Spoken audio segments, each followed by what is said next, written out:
Aokiji est supérieur à Shiryu. C'est pas le moment, mon ami. Oda, il a dit Shiryu est plus fort qu'Aokiji. Tu veux pas dire non? Tu vois à quel point c'est... À quel point tu te ridiculises en disant ça? Oda dit A, toi tu viens me dire B. Je peux pas te prendre au sérieux, en plus il est 1h du mat, comme le dit Magellan. Oda il te dit Shiryu est plus fort, toi au lieu de dire oui, tu dis non. Au bout d'un moment, en plus c'est pas le moment. C'est une dinguerie quand même. Je souffle. Tu me dis à la limite Oda il en a jamais parlé, mais il a dit il est plus fort. Je sais pas pourquoi il y en a qui continuent à... Là il y a pas de débat. Je veux dire au bout d'un moment, il y a pas de débat là, c'est pas un truc où tu... Non, il a dit il est plus fort, c'est tout. Zoro est-il spécial grâce à son lien de sang? Mais Oda il te dit A, il te dit B, mais c'est de la folie. Si on ne peut pas mettre de côté sa Je généalogie... veux dire au bout d'un moment, je veux bien que tu ne me crois pas moi, ok, mais faut au moins avoir la décence de croire Oda quand même. Si on ne croit pas Oda par rapport à son œuvre, qui on doit croire? Les anglophones? On doit croire qui? assez unique, surtout du côté de son grand-oncle Ushimaru, a-t-il pour autant tiré sa force de ce dernier? Si on remonte au chapitre 1023 cité précédemment, c'est en effet une déduction qu'on pourrait se faire. Yogoro et Kawamatsu expliquent que Zoro ressemble étrangement à Ushimaru sans connaître son lien avec lui, alors... Dinguerie, tu vois, maintenant tu me fais penser à l'horrible, je dirais l'horrible Pokiji, mais maintenant c'est un petit cousin, donc l'horrible débat qui n'a pas lieu d'être. C'est une dinguerie, ils te disent oui, mais il n'était pas encore dans l'équipage Aokiji, alors que il était dans l'équipage depuis l'époque. L'auteur te met le flashback, il te met dans Dressrosa. Il y avait déjà X commandant, c'est déjà un commandant. Ils ont cru qu'Oda c'était un abruti. Il allait parler, il allait dire que c'est le plus fort, sauf que c'est faux. Tout ça pourquoi? Pour mettre Aokiji au-dessus de lui. Vous vous rendez compte?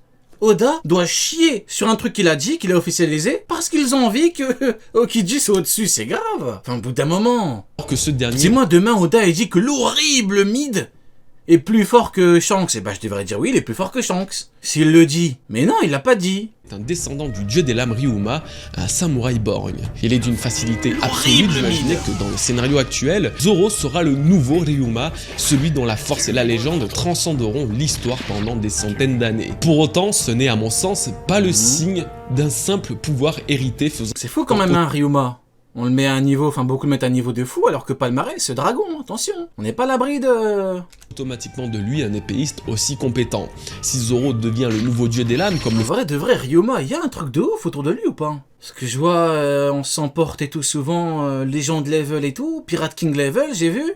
Il y a une histoire autour de lui. Il y a un truc où c'est certifié qu'il soit vraiment fort ou pas? Parce que moi je sais qu'il a battu un dragon. Bon, à mon avis, c'est... Enfin, à moins que ce soit le même dragon que Kaido, ouais, il a une épée noire, ouais. Sinon, il a rien d'autre en fait. Fut autrefois Ryuma, ce n'est pas simplement car il en est son descendant lointain. Non, ce n'est pas non plus car il est né avec un pouvoir et qu'il l'a utilisé sans effort pour se hisser au sommet. Non plus. C'est bien car il a éveillé la germe du dieu des lames sommeillant en lui. Il l'a éveillé avec l'histoire qu'il s'est forgée. Un entraînement... Voilà. Regardez, il y a Ryuma le dieu des lames et à Zoro qui veut devenir le roi des enfers. Voilà, très bon exemple. Quand il a battu King, il aurait pu dire je serai le dieu des lames. En vrai, il aurait pu. Ou le roi des lames, il aurait pu. Peut-être parce qu'il a meilleur palmarès que le dieu des lames. Il a battu King, hein. Grande dès son plus jeune âge, de glorieuses victoires et de terribles défaites, une remise en question permanente et un apprentissage constant, même en étant au sommet. Mais surtout, une volonté. C'est ça le vrai pouvoir dans One Piece. Un concept présent depuis le début. Tout à fait. Et les mecs qui perdent leur volonté sont foutus finito. Tout à fait. Première page. Sans la volonté, l'homme qui pourrait avoir le sang de Roger, Luffy, Chebek et Garp combinés... C'est qui encore une fois ces foutus de Chebek? Je le connais pas moi. Ne serait rien d'autre qu'un fantôme indifférent. Zoro, tout comme Luffy ou les autres, ont la volonté inébranlable d'accomplir leurs rêves et leur destin, et ce malgré tous les obstacles. La volonté que possède Zoro, la volonté qui l'anime, elle est du même calibre que celle de l'homme connu pour être le plus grand samouraï de Wano Kuni. Mais finalement, l'exemple le plus parlant est le Haki, plus particulièrement le Haki des rois. Un pouvoir possédé par les plus importantes figures du monde, des êtres destinés à réaliser de grandes choses, ceux capables de bouleverser une grande partie du monde. Peu importe leur origine. Eh ouais, quand Shanks va avoir barbe blanche, les commandants disent quoi? Son Haki est toujours aussi impressionnant. Leur arbre généalogique, tout ce que nous savons, c'est que ces hommes et ces femmes, possédant ce pouvoir, représentent l'essence même du monde. Attendez, maintenant que j'y pense, ils ont tous des épées ou je rêve? Attendez, mais c'est une dinguerie. Kaido, il a fait un top, il y a que des mecs qui ont des épées, hein. Épée. Et y a pas le mec qui a un titre du meilleur à l'épée. C'est trop une fraude, Mid. Hein. Ils ont tous des épées, je viens de remarquer. Regardez, épée, ace, griffon, Bichento, Enma et l'autre. Et y a pas meilleur épéiste au monde. Attends, mais c'est un foutoir. Ils ont tous des épées. Il a même pas mis Mihawk. Ah ouais, son titre, il est trop frauduleux. C'est grave. Ouais, son titre, il met de facto au-dessus de Shanks. Bah pourquoi il est pas là? Ouais, Kaido l'a pas combattu, mais on s'en fout. Son titre, il met au-dessus de Shanks. Bah pourquoi il est pas là? Bah ouais. Son titre, il met au-dessus de lui. Bah mets-le là. Ah ouais, c'est la honte. Ah, l'horrible mid, il est honteux. Mots exceptionnels autant par leur puissance que par l'histoire qu'ils se sont forgés. Pourtant, le Haki des rois n'est pas accordé à n'importe qui. Tous les enfants de Big Mom ne le possèdent pas, à contrario de Katakuri. Iori ne semble pas le posséder non plus, alors que son père, oui. Pourquoi? Car il ne possède pas la même volonté de s'élever au-dessus des autres. Il ne cherche pas à laisser une trace dans le... Parce qu'il est plus fort. Nouvelle excuse mieux qu'il est pas dans le top parce qu'il est trop fort. Ça me rappelle le mec qui m'a dit Oda a peur de Mihawk parce qu'il a fait un perso trop fort. L'histoire, et ce, même face à la mort. Et le mot Oda, 2 points. Crocodile arrête. Haki n'est pas choisi au hasard, car l'une des nombreuses et principales traductions de ce mot signifie ambition. Et Oda a dit qu'il a trouvé une motivation plus forte que son ambition. Tu veux devenir un roi? Oui, le roi des enfers. Pouvoir de la volonté, aspiration. Zoro aurait pu avoir un frère jumeau ayant exactement les mêmes gènes que lui. Si ce dernier ne possédait pas une volonté à la hauteur, il n'aurait jamais pu l'égaler. Preuve en est avec la famille Charlotte. Zoro deviendra alors bel et bien l'équivalent du dieu des lames dans le futur de One Piece, tout comme Luffy deviendra le nouveau Joy Boy attendu par le monde, par la prophétie. Si ces hommes sont capables de porter une telle légende sur leur épaule, ce n'est nul autre que par la volonté inébranlable qui les anime et qui nous font frissonner depuis toutes ces années. Alors maintenant que les révélations sont faites, parlons du vrai problème. Oda foire-t-il ses mystères? Gère-t-il ses mystères? Mal les informations données dans ces chapitres? À en juger vos réactions sur mes tweets concernant ces... Qu'est-ce qu'ils disent? Gère-t-il mal les informations données... On va faire un tour dans la frauderisphère. Dans ces chapitres. À en juger... Vous êtes les premiers à pleurer de la lenteur des arcs. Vous voulez des flashbacks et des chapitres en plus. Masterclass. Masterclass. Oh la masterclass, j'ai valide. Oh la masterclass. Oh là la masterclass. Pendant que le Mont Corvo dorme encore. Non, là, c'est vraiment des cancers, hein, je vous jure. Ah ouais, genre, 150 chapitres, il a pas eu le temps de le casser, de le caser. C'est même pas qu'il a pas eu le temps, c'est qu'il a pas voulu en fait. Il a pas voulu. Moi je pense qu'il a mis la ressemblance avec Ryuma. Après il s'est dit je vais pas faire un autre flashback alors que le flashback le plus important c'est oh comme c'est bizarre un flashback sur la puissance. Regardez hein, Oda pouvait faire 2 flashbacks. Famille, puissance. Il a fait un choix, il a fait lequel? Dites-moi. Je pense que je me trompe. Il avait le choix hein. Famille, puissance. Il a fait quoi? Ah c'est ballot hein. Ah bah oui, il a fait le flashback avec le power-up de Zoro pour qu'il batte King et pour qu'il dise roi des enfers. Eh ouais les gars, Onigashima, c'est comme ça que ça fonctionne. Sur mes... pourquoi Oda nous fait ça? Parce qu'Oda s'en tape de toi. Mais on a rien à foutre de toi. Parce qu'il s'en tape. Tweet, pardon, c'est... Ok.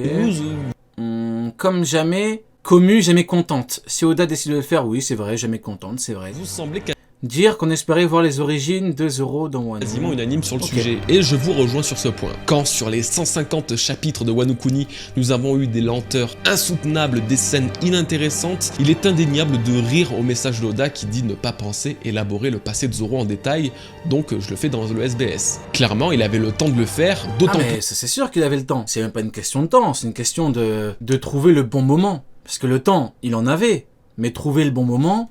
Pas forcément. Peut-être qu'au fur et à mesure, il avançait, il s'est dit c'est pas pertinent. Il s'est dit bon là il y a Zoro qui est sur le toit, est-ce que je fous un flashback maintenant? Est-ce que je fous le flashback au début de Wano? Non, je pense qu'il s'est dit il a avancé, il s'est dit non, ça sert à rien. Je mets un flashback de puissance et puis c'est tout. Hein. Onigashima c'est la puissance, hein, pas le temps de voir Arashi mourir, Terra mourir, Pinzoro mourir, en fait tout le monde doit mourir dans le flashback. Il aurait fait un flashback, tout le monde serait mort.